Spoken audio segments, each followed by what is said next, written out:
The big news coming in terms of the AgustaWestland helicopter deal and the allegations of massive kickbacks. We're told that former Aeromatrix director is being questioned by the CBI. This is Gautam Khaitan. The CBI is currently questioning him because of his name comes up in relations to middlemen. Arunadhay Mukherjee joining us now for more on this. Arunadhay, just take us to the background of this and what you're learning there of the CBI questioning.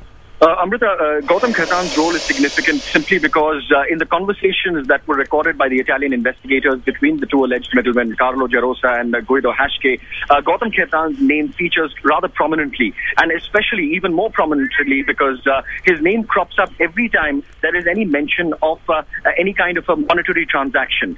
Money that is supposed to be sent to India. This is, of course, going by the conversations which were tapped by the Italian police between Gerosa and Haschke.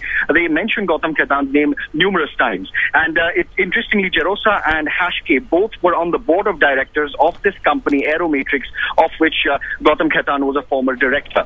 He arrived at the CBI headquarters around 10 this morning to further clarify his stand. He's been questioned once already before, and they essentially want to try and figure out some of those details.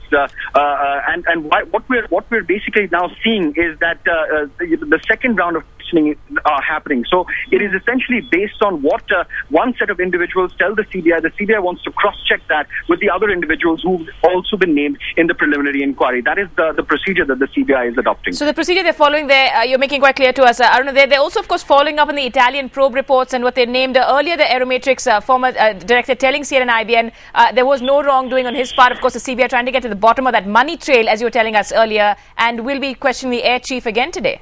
Former air chief. That's right, Amrita. They would be questioning the former air chief, and there is a huge likelihood of his cousins also arriving at the CBI headquarters. And essentially, the CBI is trying to zero in on that money trail, because without establishing the money trail, the CBI will not have too much to go on with. And remember, this is just a preliminary inquiry at this point in time. They need enough to find that there could be the probability of some sort of criminal culpability on the part of these individuals, so that they could actually file an official case in this matter and then go on probing the case. But as I told you, it is essential. That's why the names of people like Gautam Khaitan, Praveen Bakshi of Aeromatrix are important, because whenever there is a monetary transaction, these names are discussed in detail. In fact, there are also details about how Gautam Khaitan had also allegedly met these individuals in Europe at various locations to further discuss the matter. There are also details, significant details in that Italian probe report, where they say that they are taking their orders from some individuals, quote unquote, here in India. They don't mention the names of who they're taking orders from. And in the same conversation, in the same few-second conversation, Gautam Khaitan's name also crops up. So whether he also knew whether there were other individuals involved, these are some of the details that the CBI is trying to zero in on, Amrita.